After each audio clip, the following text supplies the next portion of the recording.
안녕하십니까, 강명천입니다. 저희들이 가끔 동해안이다 남해안이다 이렇게 다이빙을 다니다 보면 같이 다이버들이 옵니다. 그룹으로 혹은 둘이서 오는데, 입수할 때는 열심히 버디를 정합니다. 이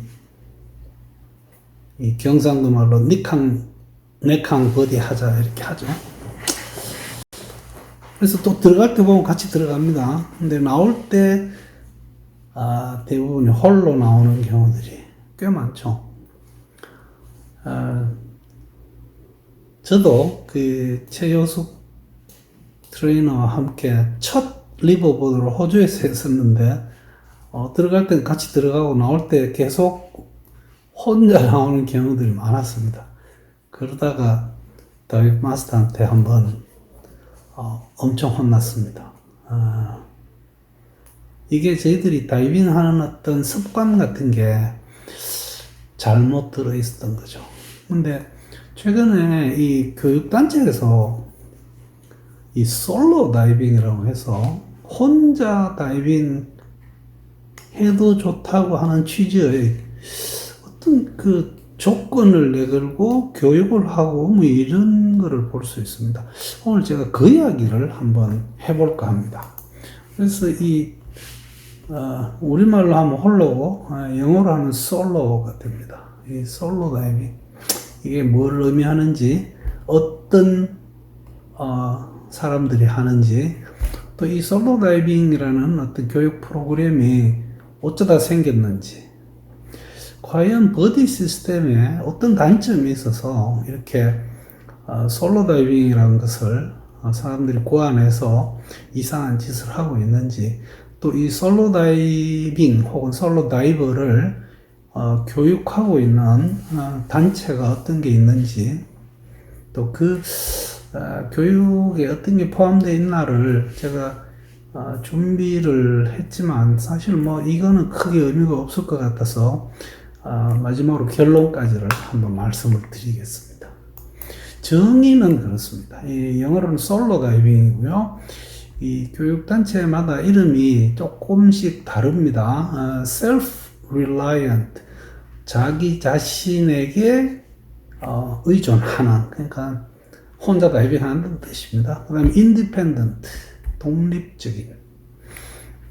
말하자면 버디 없이 혹은 프로페셔널의 감독 없이 혼자 하는 다이빙을 솔로 다이빙이라고 합니다. 누가 하나? 예.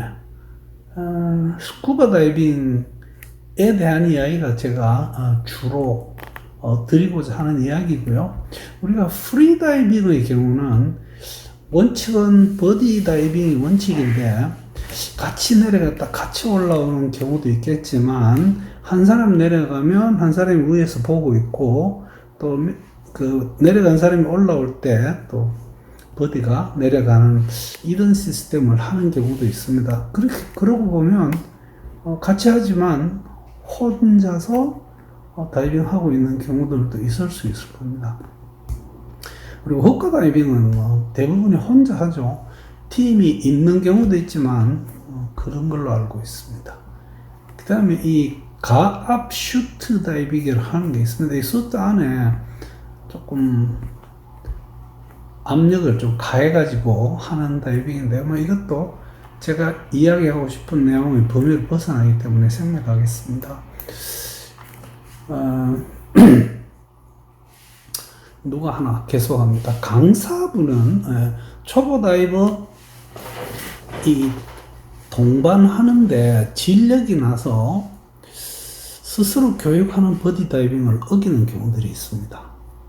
즉, 교육할 때는 열심히 교육하고 또 버디 다이빙을 꼭 해야 됩니다 라고 해놓고, 자기 스스로 펀 다이빙을 할 때는 혼자 하고 싶어 하는 그런 경우들이 있습니다. 수중 사진 혹은 비디오를 찍는 다이버들의 경우에 이게 굉장히 많습니다.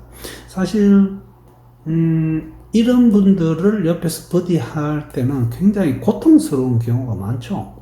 도대체 뭐 어떤 물체를 하나 발견하면 거기서 10분, 20분 그냥 계속 그러고 있는데 다른 다이버들은 거기 버디하기가 참 힘듭니다. 그러다 보니까 그 사람들은 솔로 다이빙을 하는 경우가 흔히 있습니다. 필리핀 같은 데서 이 현지 가이드를 데리고 물에 들어가서 100분, 얕은 수심에서 거의 2시간 동안 사진을 찍고 있는 그런 못된 분들도 계시죠. 사냥하는 다이버들이 많이 혼자서 다이빙을 하는 걸 볼 수 있고요. 사실 어떤 물고기를 추적하러 다닐 때 혼자 다니는 게 편하긴 하죠. 상업 다이빙은 이 혼자서 상업적인 다이빙 행위를 하는 게 자연스럽게 이게 인정되고 또 그렇게 시행되고 있습니다. 그런가 하면 이 다이빙계의 문제라고 제가 생각하는 자유주의자들입니다. 이분들이 혼자 다이빙을 하려고 덤비들죠. 이 솔로 혹은 홀로 다이빙이 어떻게 시작하게 되었는가? 이것은 조금 어떤 의미가 있습니다. 이 여행을 하시는 분들 중에서 혼자 많이 다니죠. 이분들은 그 리조트 혹은 보트에서 버디를 지정해 줍니다. 문제는 모든 다이버가 자기보다는 상급 레벨의 다이버하고 버디를 하기를 원하고, 이게 아니면 나는 그 사람에 대한 책임을 지기 싫다 이래서 나는 혼자 하겠다 이렇게 이야기하는 경우가 있습니다. 또한 누구하고인가 버디를 했는데 수중에서 어떤 사고가 발생했을 때 혹은 다이빙 하다가 그 버디하고 헤어질 수 있죠. 그리고 상승을 했더니 그 버디가 사고가 나 있든지 실종이 된다든지 이럴 때 그 사고 다이버의 가족들이 혹은 변호인이 그 버디를 상대로 법적 분쟁을 하는 경우가 있습니다. 이거 때문에 나는 혼자 하겠다 이런 어떤 주장들이 나오기 시작합니다. 사실 버디 시스템을 할 때의 단점이라고 해야 될까요? 이게 간혹 정말 생면부지의 타인, 누군지 모르는 어떤 분하고 내가 조를 짜야 될 때가 있습니다. 이렇게 되면 이제 좀 꺼려질 수가 있겠죠. 왜냐면 초보 다이버가 여행을 갔는데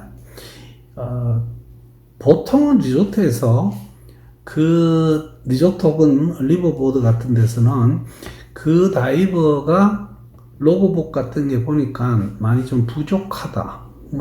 자격증도 그냥 오퍼너트 다이브 정도에서 끝났다. 이런 식이 되면 보다 상급 레벨의 다이버하고 조를 짜주기 위해서 이렇게 제안을 합니다. 이때 좀 친절한 다이버라면 제가 같이 하죠 이렇게 해줍니다. 근데 나는 싫습니다라고 하면 억지로 할 수 있게는 못하겠죠. 이런 문제들이 있습니다.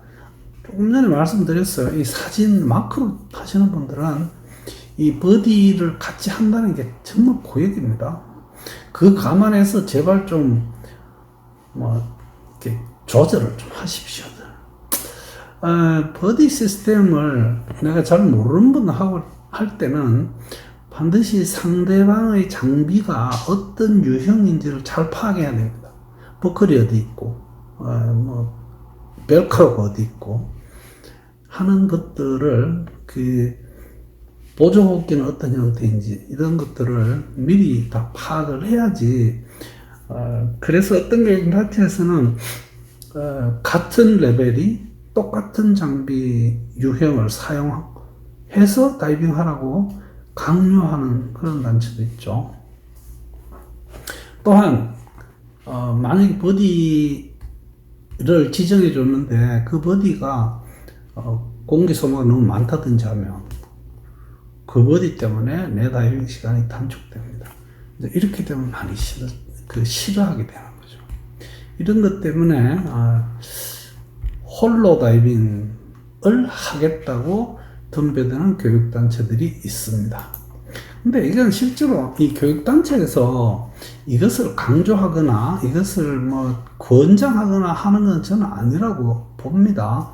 문제는 굳이 꼭 그렇게 해야 되는 사람들에게는 적어도 이 정도의 어떤 조건, 이 정도의 체력, 교육 내용 같은 것을 갖추도록 강요를 하는 거죠. 그래서 대부분 초창기에는 다이빙에서 두 가지 법칙을 추천을 했습니다. 절대 숨을 참지 마라. 그 다음에 절대 홀로 다이빙을 하지 말라. 이 두 가지가 가장 중요한 법칙에 속했습니다. 그러면서 이 차차 이제 이 수요가 늘어납니다. 이 홀로 다이빙이.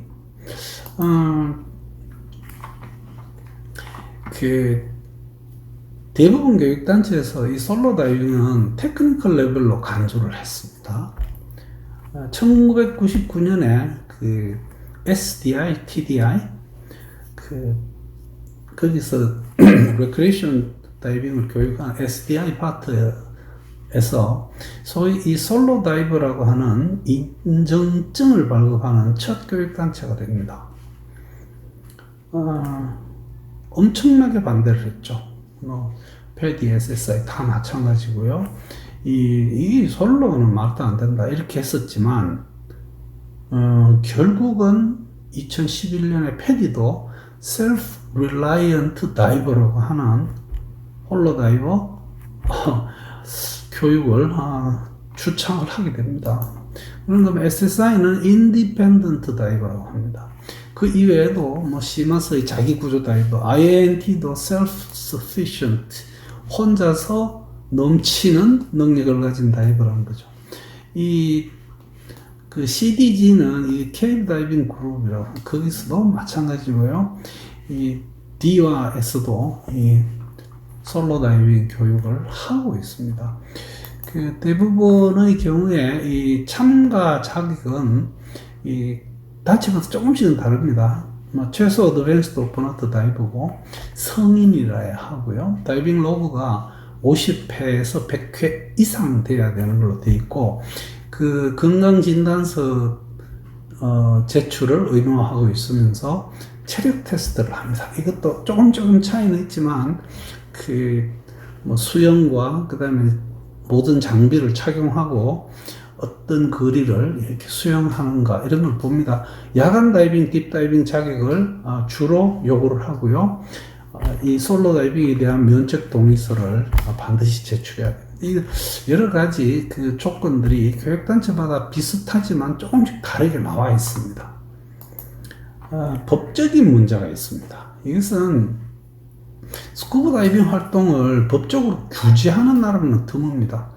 거의 없습니다. 즉 스쿠버 다이빙은 반드시 2 이상 해야 된다 이렇게 법적으로 정해놓은 데는 없습니다. 내가 준비해서 내가 실린더를 메고 내가 물속에 들어갔다고 해서 저희들이 감옥에 가지는 않죠. 그런데 리조트나 보트 같은 데에서는 만약에 이렇게 솔로 다이빙을 하다가 사고가 나면 그쪽에는 주의 보호 의무 위반에 대한 법적인 책임이 따릅니다. 솔로 다이빙의 어떤 법적인 이슈를 조금 더 보면요, 몰디브 같은 나라에는 뭐 교육단체고 무슨 배가 누구 배든지 관계없이 어떤 경우든지 혼자 다이빙하면 이건 불법입니다. 이것을 시키는 사람도 당연히 불법이지만 혼자 다이빙하는 것도 지금 불법으로 되어 있습니다. 몰디브 요즘 해외 다이빙이 아마 거의 최초로 열리기 시작해서 우리 친구분들이 많이 가고 계신데 혼자 다이빙하지 마십시오. 이스라엘 여기도 버디 없이 다이빙 입수를 할 수 없게 되어 있습니다. 역시 불법입니다. 호주 같은데요, 이 퀸즐랜드 같은 데는 레크레이션 혹은 레크리에이션 텍, 그 다음에 스노클링 정도에서는 이 솔로 다이빙을 허용하고 있습니다. 결론은 뭐 각자 혹은 그 각자가 다이빙하고 있는 그 다이빙 오퍼레이션에서 선택을 하는데, 사실 저희들이 누구나 한때 초보였다는 것을 기억하시고 누군가에게 그 버디가 되어서 도움을 줄 수 있다면 같이 다이빙을 해 주시는 게 맞습니다. 그래서 이 다이버들이 이 동료 의식을 서로 가지고, 오늘은 처음 만나는 다이버지만 이제 어쩌면 뭐 수십 년 같이 다이빙을 사랑하는 그런 다이버가 될 수 있겠죠. 그래서 좀 배려를 해주는 어떤 그런 게 필요하지 않겠나 라고 생각합니다. 저는 솔로 다이빙은 자살의 지름길입니다. 절대로 하지 않기를 권하겠습니다.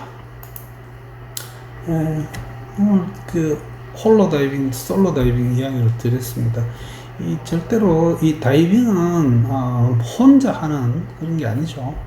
그래서 여러분들이 어떤 상황이든지 아주 즐겁고 행복한 다이빙을 오래오래 즐길 수 있기를 기대하고 기원합니다.